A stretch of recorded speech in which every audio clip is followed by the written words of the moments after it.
You get to the couch, you finally sit down, nothing is asking anything of you, and 10 minutes in, you're somehow more tired than when you stood up. That's the strange part. You did nothing, and nothing refilled. You've tried the obvious fixes, more sleep, an earlier bedtime, a whole weekend doing less.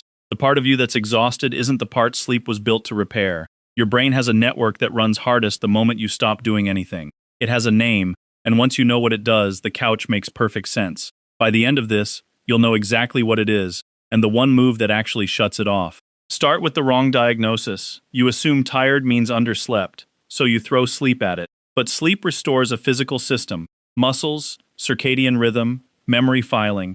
The tiredness you're describing isn't in your muscles, it's somewhere the couch can't reach. So, which system is it? In 2001, Marcus Raichle at Washington University found the answer by accident.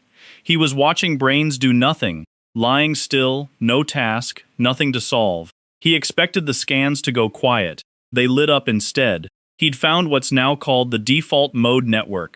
Pascal named the experience centuries before neuroscience had a word for it: our inability to sit quietly in a room alone. He named the symptom. Raichle found the cause. The room was never quiet. The default mode network is your brain's idle state.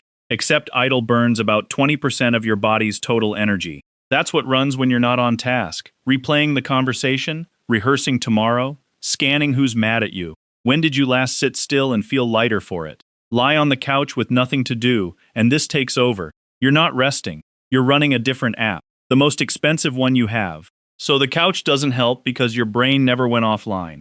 But a running brain is only half the bill. The other half came due before you sat down. There's a second kind of tired, and it's a debt. In 1993, Bruce McEwen at Rockefeller University named it allostatic load. When your body handles stress day after day, it doesn't bounce back to zero. It carries residue, cortisol that lingers, inflammation that stacks, a stress system that forgets how to stand down.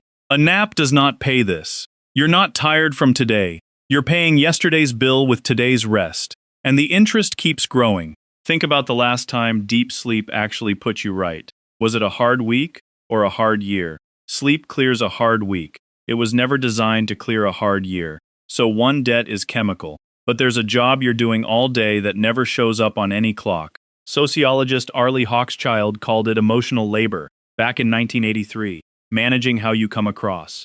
Sounding fine on the call when you're not. Staying warm at dinner when you're empty. Performing I'm good across 100 small moments. Real metabolic work, none of it logged. How many times did you do it today? You can't sleep it off. It restarts the instant you're around another person. And you keep reaching for the same tool, the one that closes none of them. So you're carrying a brain that won't idle, a body in debt, a second job that never clocks out. If rest isn't the fix, what is? Sleep is cessation. Stop, go still, close your eyes. But your system isn't asking you to stop, it's asking you to finish. Psychologists call it the Zeigarnik effect. An unfinished task stays switched on in your head, humming in the background, refusing to close. Cessation ends the doing. It doesn't end the loop. That's why you wake at 3 a.m. on the exact problem you fell asleep on. Sleep shut your eyes. It never shut your tabs. Rest doesn't restore you because you don't have a rest problem. You have a resolution problem. Your brain isn't asking for more off. It's asking for one thing to be genuinely done. Sometimes tired really is just sleep debt. If you've been running on 5 hours for a month, add an hour a night for 2 weeks and see. If that clears it, good. Simple. But if you sleep plenty and still wake gray, extra sleep was never going to touch it. You were treating a resolution problem with a cessation tool. Of course it didn't work. You are not tired from doing. You are tired from carrying. And carrying doesn't end when you stop. It ends when you set one thing down for real. Not the whole load, one loop. The email you keep half writing in your head. The conversation you keep rehearsing. Close one, all the way. Watch how much lighter the next hour feels. The next time you sink into the couch and feel the tired get heavier instead of lighter, you'll know why. The couch stopped your body, and your body was never the part that was tired. Why doing nothing still feels like it costs something. Why rest makes you feel guilty. That video's already up. Subscribe so the next one finds you. We don't stop at how you feel. We decode why.